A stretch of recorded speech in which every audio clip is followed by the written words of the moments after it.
Krishna, Krishna Krishna, Hare Hare, Hare Rama, Hare Rama, Rama Rama, Hare Hare.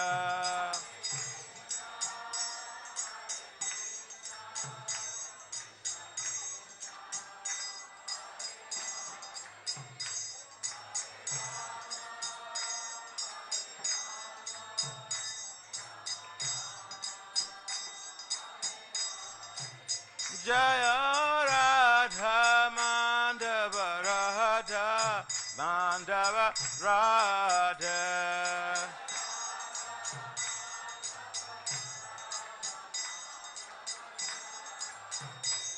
Jaya Panchatattva Jaya Panchatattva Panchatattva Jaya Panchatattva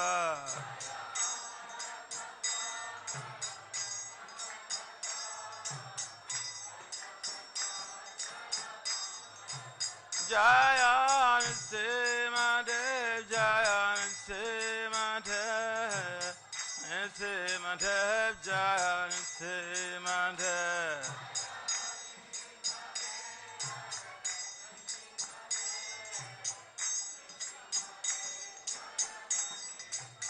Jaya Prabhupada, Prabhupada, Prabhupada, Jaya Prabhupada.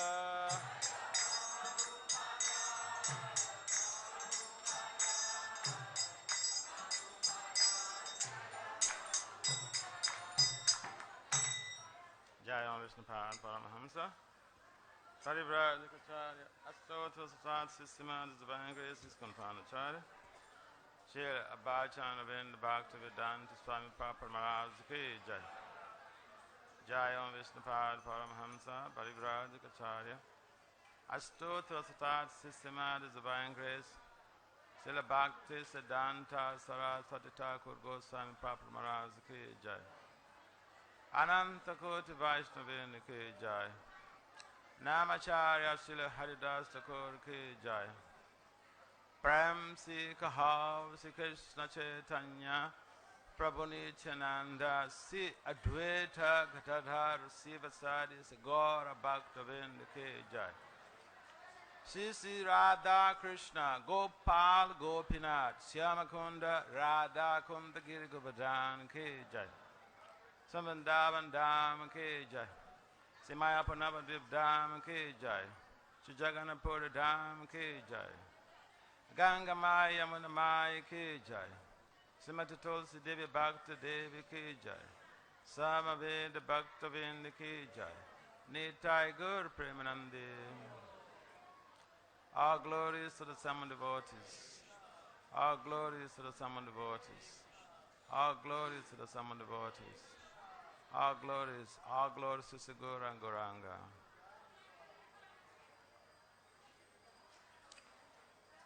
Today's Srimad Bhagavatam class speaker is originally from Lagos, Nigeria. He took initiation in 1986 from His Holiness Bhakti Tirtha Swami. 2009, he accepted sannyas from His Holiness Jayapataka Swami.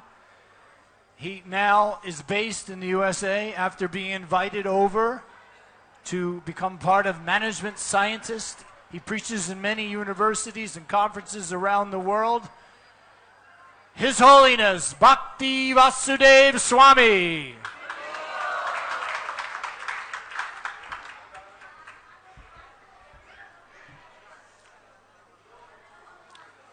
Om Namo Bhagavate Vasudevaya.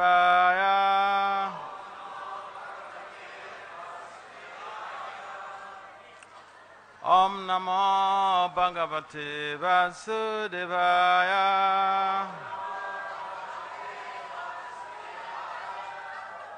Om Namo Bhagavate Vasudevaya.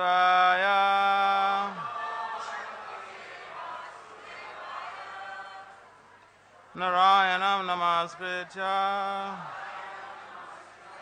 Naram Cheva Narutama Devim Saraswati Vyasa Tatu Jaya Mudiraya Nasta Prayesa Bhadresu Nityam Bhagavata Sevaya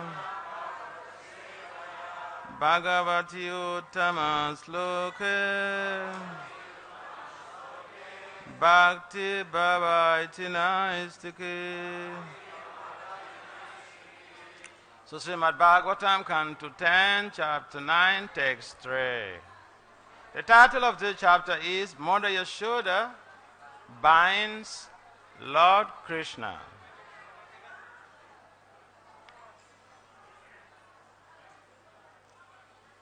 Shemam Vasapritu Katitate Bibhrati Sotanadam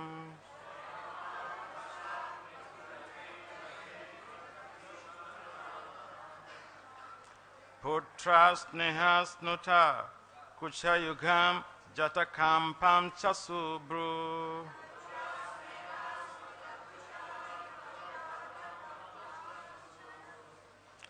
Raja Kasasrama Bujachalat Kankanu Kundalecha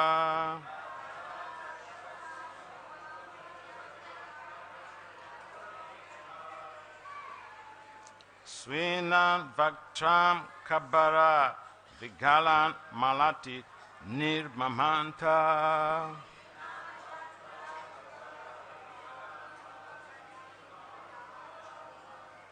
Can someone try? You can chant in your own tune. Anyone to try?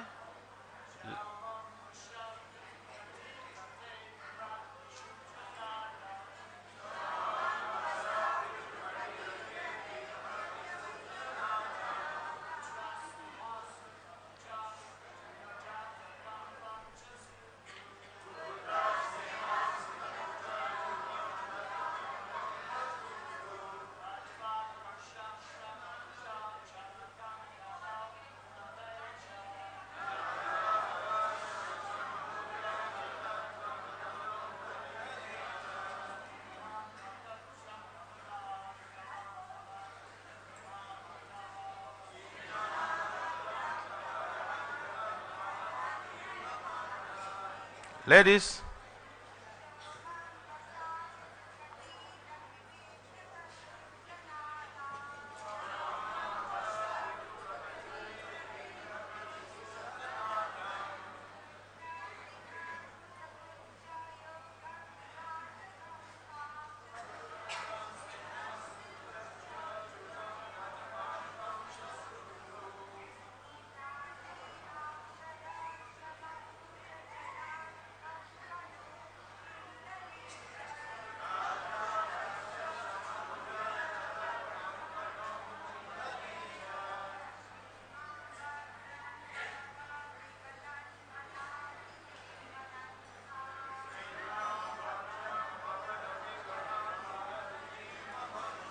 so word for word translation, then translation and purport by His Divine Grace is confirmed Acharya Srila Abhachan Avinda Bhakti Vedanta Swami Papa Maharaj Ki Jai. Srila Prabhupada Ki Jai. Srila Prabhupada Ki Jai. At least, if we can even praise other devotees, we should praise Prabhupada, right? So word for word translation, Shemam, saffron and yellow mixed. Vasaha, Mother Yashoda was wearing such a sari. Pritukachitate, surrounding her large hips. Bibrati, shaking. Sutranadam, bound with a belt. Putrasneha snuta, because of intense love for her child. became wet with milk. I think they missed something there. The breast became wet with milk. Kocha Yugam, the nipples of our breast. Jatakam Pamcha, as they were very nicely moving and quivering. Subru, who had very beautiful eyebrows. Raju Akasa, by pulling on the rope of the churning rod. Srama, because of the labor. Bhuja, on whose hands. Chalat Kankana, the two bangles were moving. Kundale, the two earrings. Cha, also. Swinam, her hair was black like a cloud. So perspiration was dropping like rain.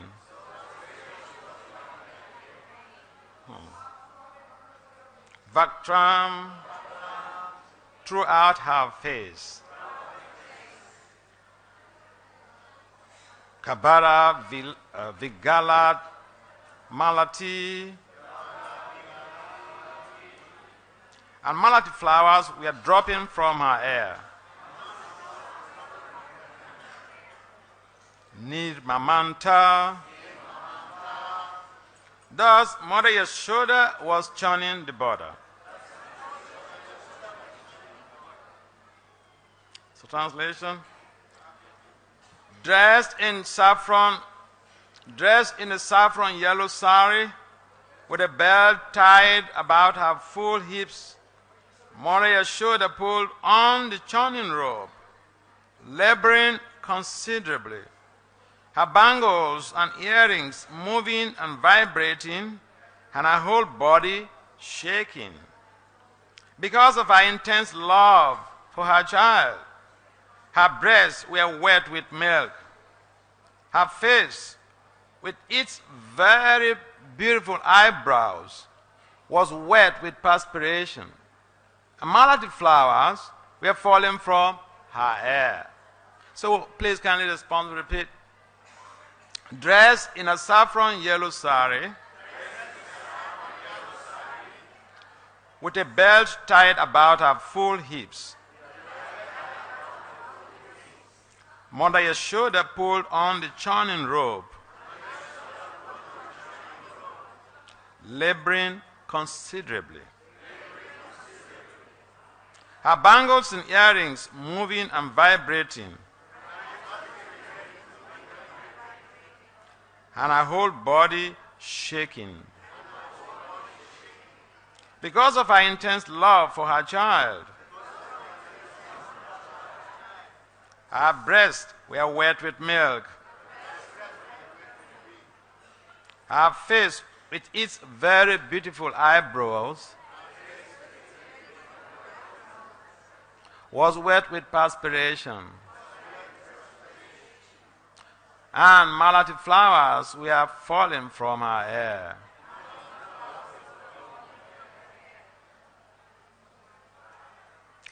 Purport: anyone who desires to be Krishna conscious in motherly affection or parental affection should contemplate the bodily features of Mother Yashoda. It is not that one should desire to become like Yashoda, for this is Mayavada.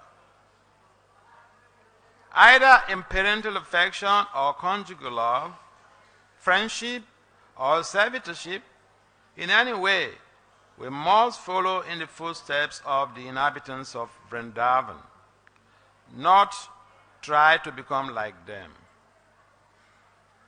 Therefore, this description is provided here. Advanced devotees must cherish this description, always thinking of Mother Yashoda's features, how she was dressed, how she was walking and perspiring, how beautifully the flowers were arranged in her hair, and so on. One should take advantage of the full description provided here by thinking of Mother Yashoda in maternal affection for Krishna. Om Jnana Timirandasya, Jnana Jana Salakaya, Satsur Militam, Jain Tasmai, Sri Gurave Namaha, Sachaitanya Manobhistam, Stafetam, Jena Bhutali, Swayam Rupam, Kadamayam, Dadati Swa, Padantikam. Vandasi Krishna Chaitanya, Nityananda Sahodatu, Godadhaya Puspavantu, Chitu Chandu Tamondu. Jaya Sri Krishna Chaitanya, Prabhu Nityananda, Sri Advaita Guitar, Sri Vasades, Gaura Bhaktavinda. Hare Krishna, Krishna Krishna, Hare Hare Rama, Rama Rama, Hare Hare. Namo Vishnu Padaya Krishna Pistaya Bhutali, Srimate Bhaktivedanta Swami Iti Namani. Namaste Saraswati Deve, Gauravani Pacharine, Nirvisesa Sanyavadi, Patsatya Disatarini. Vanchakalpatari Byacha, Kripa Sundubhya Evacha, Patitanam Pavanam. So,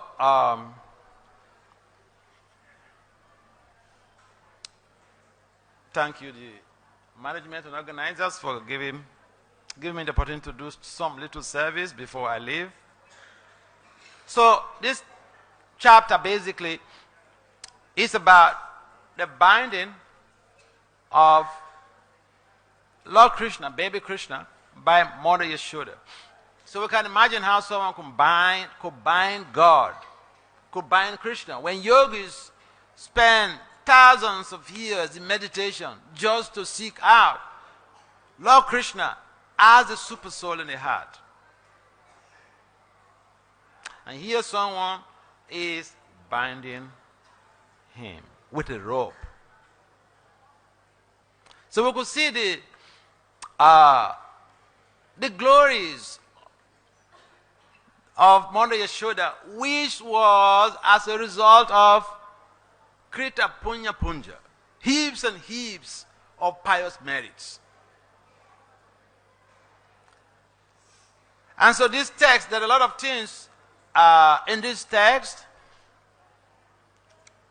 First of all, Prabhupada wants us to be, or the commentators, they want us to be able to utilize these descriptions of Mother Yashoda as a fulcrum for meditation. Because sometimes people are doing meditation and they are actually meditating on void, which means they're not meditating on anything, because meditation implies to concentrate the mind, to saturate the mind with God consciousness or Krishna consciousness. So here we can saturate our mind, saturate our consciousness with the thick descriptions given here in the narrative by Srila Vasudev himself in the main text. So, one of the things that we can look at is that Mother Yashoda's breasts were oozing with milk. Why? Because of intense love for her child. Now we can't think about love that could be so intense that could propel that type of positive change in the individual. So we do have different relationship with the Lord, but Mother Yashoda's relationship with Krishna is that of parental affection. So as a mother, she has a chance to be able to nurse Krishna, feed Krishna, take care of him. And if we, the background of the story and even in the verses that follow, we'll find that when Mother Yasoda was doing the churning process, she has also simultaneously set up some milk on another stove. In other words, she has competencies of what? Multitasking. Multitasking is something so deadly wanted by professionals, especially in the fields of management, because they wanted to do just not one thing, but to be able to do multiple things at the same time, to be able to attain expedited performance or productivity. So this is the case of Mother Yashoda. Not only was she attending or did she set up a pot of milk, she was also nursing Krishna, because Krishna came by, climbed on her, and she was feeding Krishna. However, when she noticed that the milk was flowing over, she had to temporarily, go for it. But then, like abandoning Krishna, Children, they want our attention. They want the attention of the parents, especially the mother. And because the mother has intense love for the child also reciprocates. We may claim to be the breadwinners, but in most cases we don't even know what our children are passing through. It's only the mother who is there 24/7 to attend to their social needs, their domestic needs, their healthcare needs, their intellectual needs, their spiritual needs. So, Mother Yashoda's life in Krishna's upbringing is very, very glorious. And the fact remains that, like in the Prabhupada it is mentioned, especially for those of us who are in the International Society for Krishna Consciousness, we have to follow the footsteps of the Vrajabasis.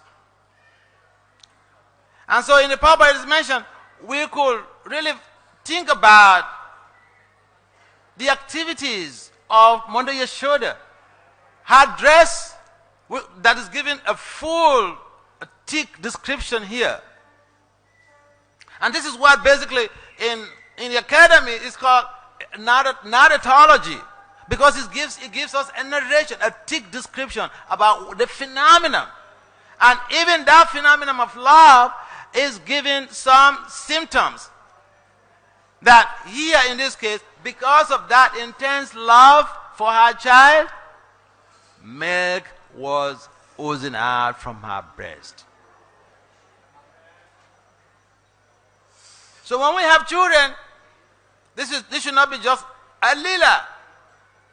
When we do have children, our primary service to Prabhupada, our primary service to Krishna is to be able to lovingly care for our children in Krishna consciousness. So this is a good example.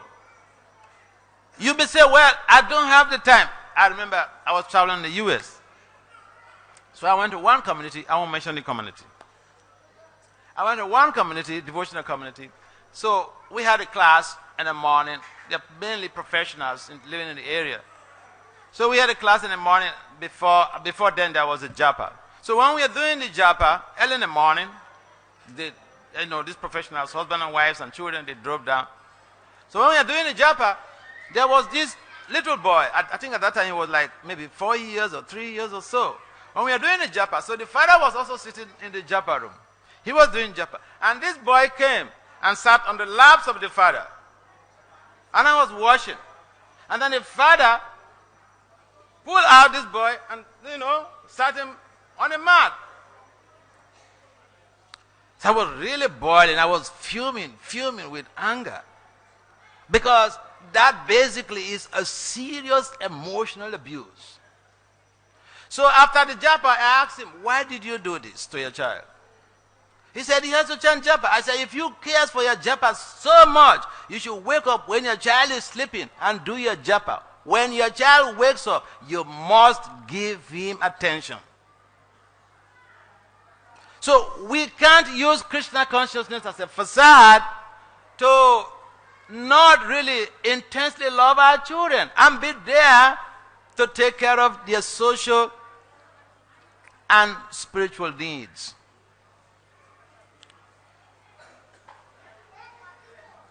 In Krishna consciousness, in our movement, we are supposed to be Rupa Nungas, following the footsteps of Rupa Goswami. Rupa Goswami and the other 6 of the Goswamis, they were very much mad after Krishna, intensely preaching. And so, we don't just be Babajis, we don't sit at one place and try to save our neck. Anyone can save their neck.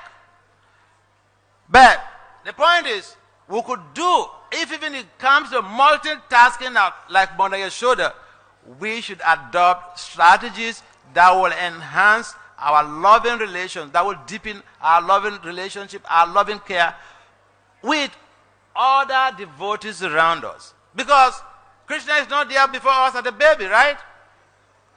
Mother Yashoda is able to have that opportunity because of heaps and heaps of pious merits. But we can also still follow the footsteps of Mother Yashoda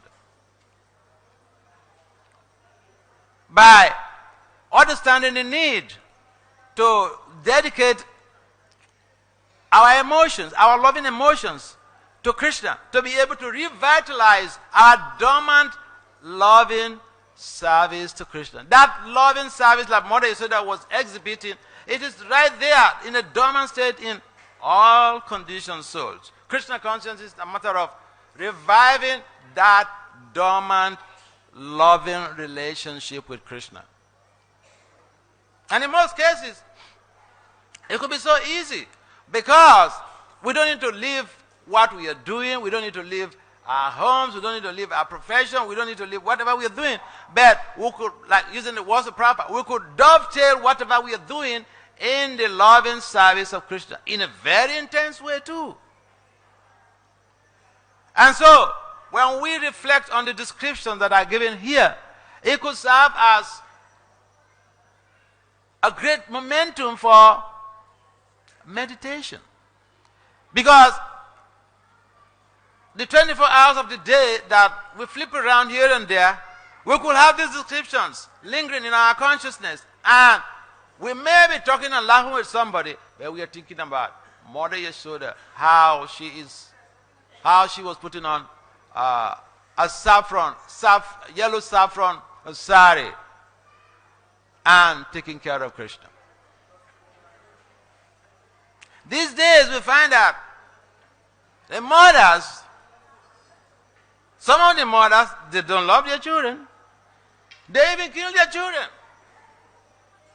That is what we call now familicide.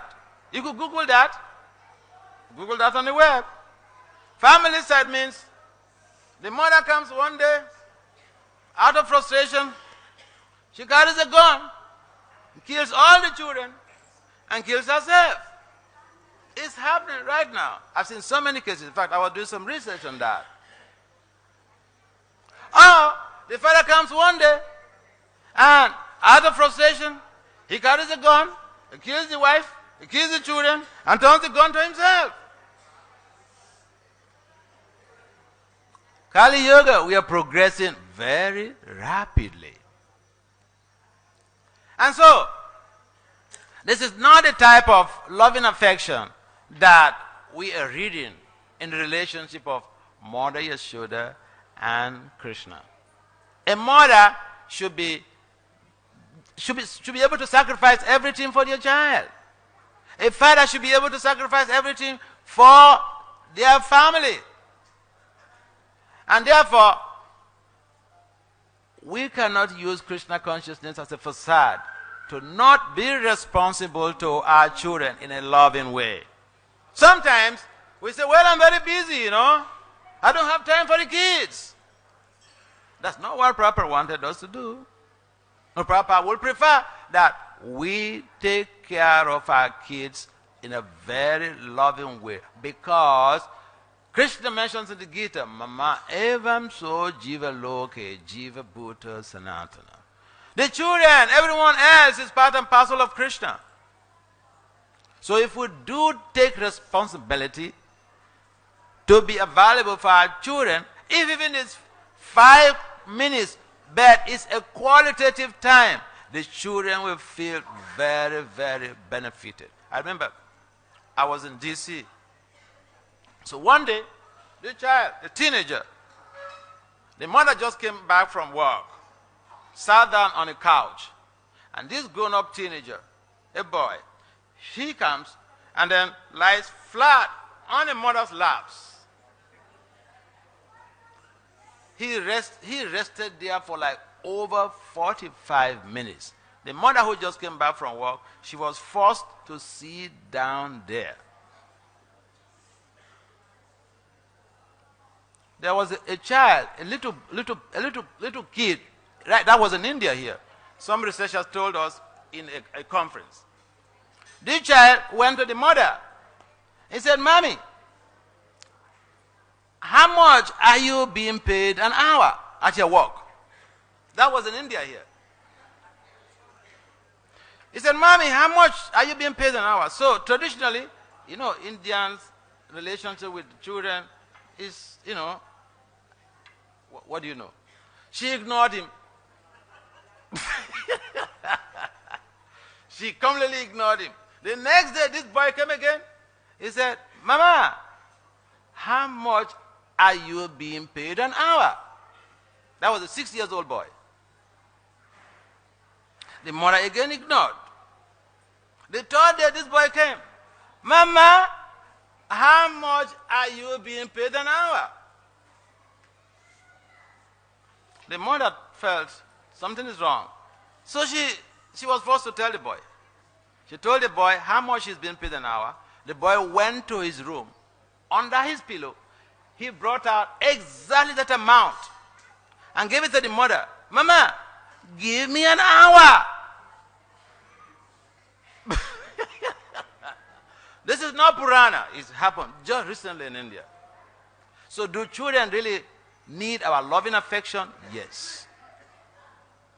Some may be dying in silence. Some will come like that little child and say, hey, Mama, give me an hour. I know you're very busy, but give me an hour. So there's a lot we can learn from this text. And the primary thing is here is how Mother Yasoda was so much in intense love in service to Krishna, that although she was even multitasking, she was at the same time feeding Krishna. She had Krishna on her laps. We won't do that, right? But in those days, they don't have, you know, what's it called? The things they put children in, and so that they don't disturb the mother. What's the name? Yeah. So we don't want to be disturbed. We give birth to the child. We don't want to be disturbed. We just put the child, lock him or her up so that they don't come and disturb us. But children don't need our bonding. The children need to bond with the parents. So if you do have time, don't only give your child to the nanny. Mother Yasoda could have done all of that. King Nanda, he was a king in Vrindavan. So what was the lack? She could have just, you know, allowed the nannies to do everything. But no. The major things that have to do with the cooking, she would do it herself. Why would women do the cooking for the child? Why would they do the cooking for the family? Because whenever someone is cooking, his or her mindset, her consciousness goes into the grains. And we find one of the reasons why there is so much of divorce in Western countries is that people don't cook at home. They go to the restaurants to eat. And you are eating those grains. whatever that person was thinking at the time of preparing the food, it goes into the grains. And so, when they said they were churning milk or churning butter, but what does butter do to us? What does butter have to do with modern civilization in 21st century? Butter does a lot. There are 3 types of cholesterol.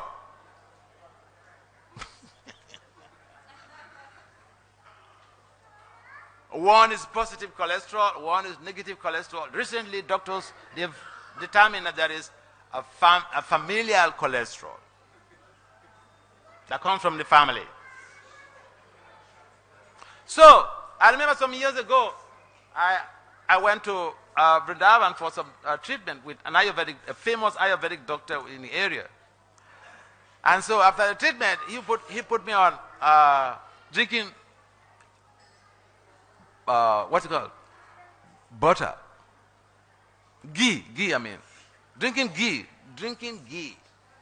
So I drank that ghee for like how many months? About 3 months or so. I went for medical test. The doctor, they raised an alarm. He said, why is it that your positive cholesterol is so high? I said, is it a bad thing? He said, oh, it's very good, but how did you make it? So, this Vedic system of eating, it enhances our healthy living. And therefore, all of these procedures that domestically the household, members of the household are involved in, they are for the betterment of the family.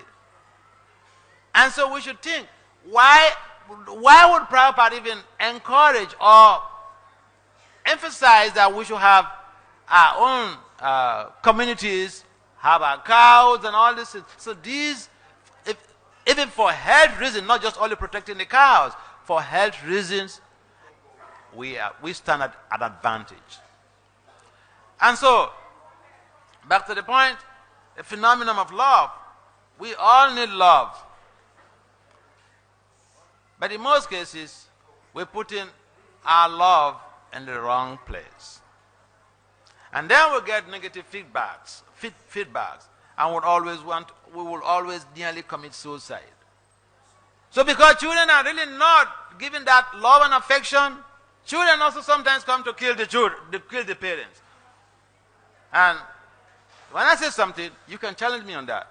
So I want to give you a graphic example to this also.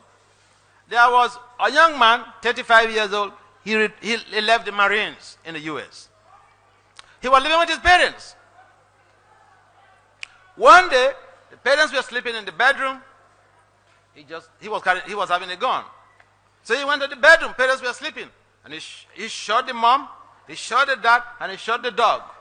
He killed all of them. And he went to the cops and said, this is what I've done.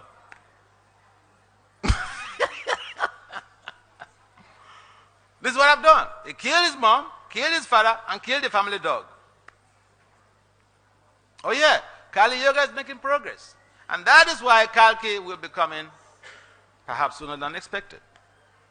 So, the bottom line is that we're talking about loving devotional service.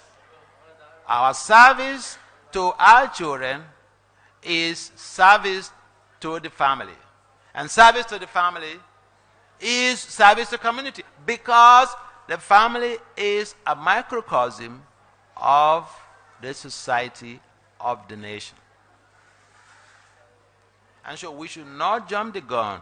We should be responsible for our children. Hare Krishna. Any comments or questions? We have another 15 minutes or so. And watch at the time, because I will not take even 1 minute of yours beyond 9 o'clock. I will choose to close the class before 9 than taking 1 minute of yours. Any comments or questions?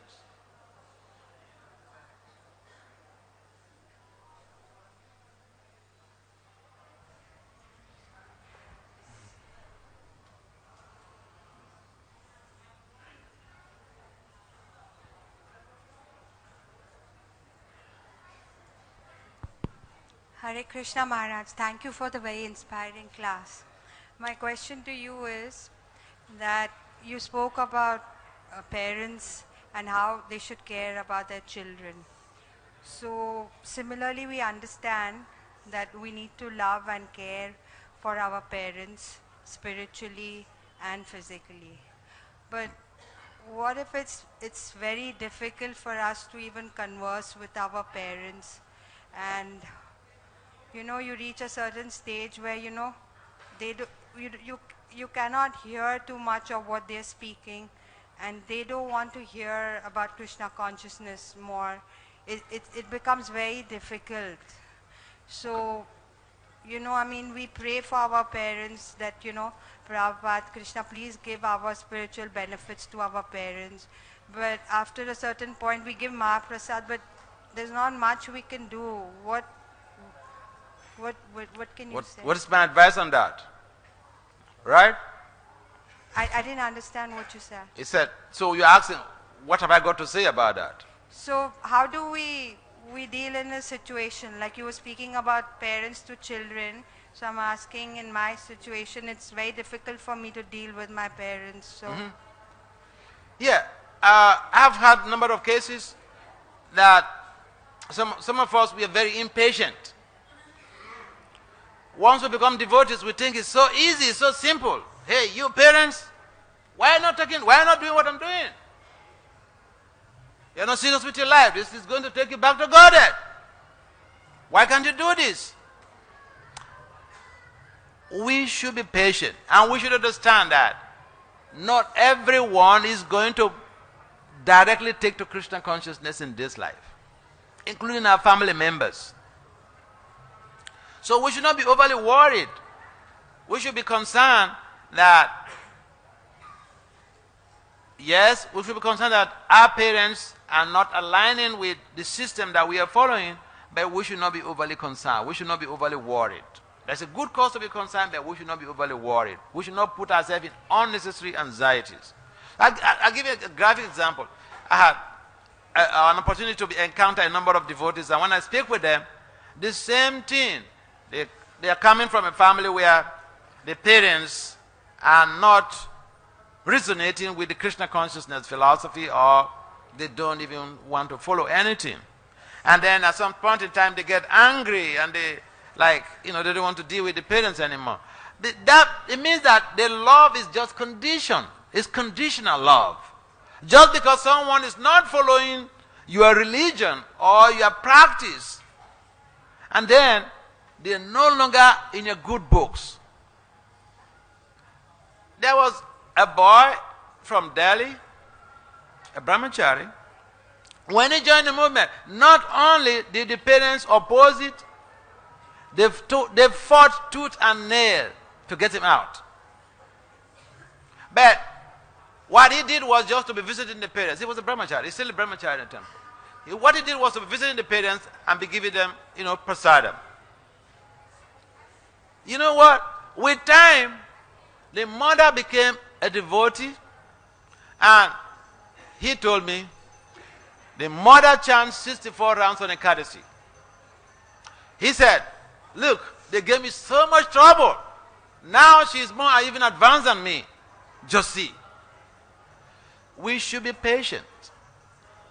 In as much as your parents are not coming to create a barricade, at least if you're above 18 years, or if you're 18 years, traditionally, on international level, you are a young adult, and parents do not have the right to dictate to you whether you should practice Krishna consciousness or not. If you are below 18, that's a different situation. So what I'm saying in essence is that we need to be patient with family members. If they are not giving us, they are not being an obstacle, and we are just concerned about the need for them to be involved in Krishna consciousness, we should not get overly worried. Because with time, be friendly, be still loving, give them prasadam, give them the love without any motivation. And in due course of time, when they realize that although they are not following or they are not aligning with you, you still love them as usual, they will have a change of mind. It's a matter of time. So be patient with your family members. Give them prasadam, if they accept them prasadam, and just be available for them when the need arises. Don't get too much worried. Not everyone, because we are doing it, so we think it's so easy. Why can't you do it? We should not think in that way. It's not, Krishna consciousness is not so easy either. And before you, just imagine, you have a family. Okay, you're going to have a PhD and you come back home and you tell your siblings, you are a nonsense because you don't have a PhD. You should go and get a PhD. Come on. Krishna consciousness is the highest profile in spirituality. Not everyone in this life is going to align with it. Some people don't have sufficient pious merit. So we should motivate people accordingly. Don't get overly worried. Does it make some sense? Yes, thank you, Maharaj. What's the time now? Any other comments or questions? Okay, someone's asking. Hare Krishna Maharaj. Thank you very much for a wonderful class and talking about the Varnashram a little bit. So my question is related to Varnashram. We as a community, ISKCON as a community is 650 temples strong, and we have so many centers around. But none of the centers, barring one or two, have a farm community or a Goshala along with it to make it self-sufficient. You said none of these temples. Look, you have not traveled all over the world and you are making a generalization. A generalization only should come when you have conducted an experiment. It's called when you conduct a quantitative research, then you can generalize. You have not conducted a quantitative research. You do not have a right to generalize. Because, I give you an example of some communities. You have also, in India here, you have also have eco-village down there developing. Isn't that, a devotee community that, is farm-oriented? Yeah. So, we should not just generalize and say, because generalization is so easy, We don't see the things working the way we want as fast as possible. And so, boom, we generalize. Oh, we're not doing anything. Devotees have gone even to the extent of attacking the other devotees' projects in this movement. But someone presented a seminar against one other devotees' project, and that devotee came up with a counter presentation on the web. So we should be careful because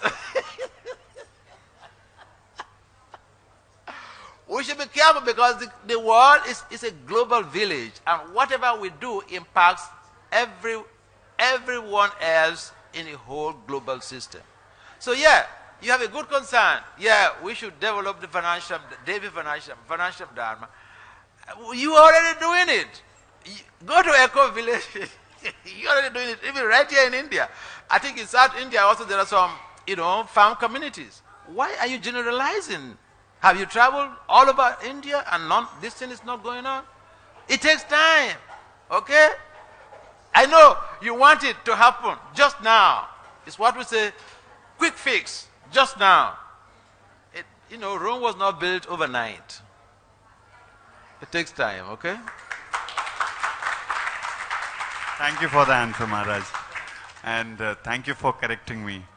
I was saying that there are some farm communities which we have in our movement, but we need more. Because what is happening is new temples are coming, but the new temples in the design phase don't have the farms or the Goshalas alongside. What's your service? Sankirtan? You travel around for Sankirtan? I'm doing youth preaching in Delhi and Bareilly. Okay, so look, this is one of the things. We say in the academy, in scholarship, we say problem solving, okay? If you have an initiative, you should follow it up, and then others will join you. To just, someone was telling me, I was in London, so my friend was suggesting something. I needed something, and he was suggesting something. So I told him, listen, I don't need your suggestions. You do something practical. If you cannot do it, just shut up. I told him that. So, my point is, if I badly want to do something, okay, for instance, when I joined the movement, I saw one gap. And that gap was academic preaching. And I started doing some things there. But then, when my spiritual master, Bhakti Swami, when he saw what I was doing, he asked me to do more, and then imposed a lot of stuff on my head. So, initiative sometimes, could create a positive change, a positive spiritual change in the environment. But there's a lot of burden when you have to create initiative. And therefore, I believe in not just making a comment about what is going on, or trying to see that this needs to be done, this needs to be done. Even in the U.S. military, when you say something, when you complain about something, the general will say, you fix it, you get it fixed. You do it. So, yes, I would suggest that instead of doing your preaching, and you have so much interest in farming, you should take up some that responsibility so that we can follow your footsteps. Srila Prabhupada ki jai. Thank you, Maharaj.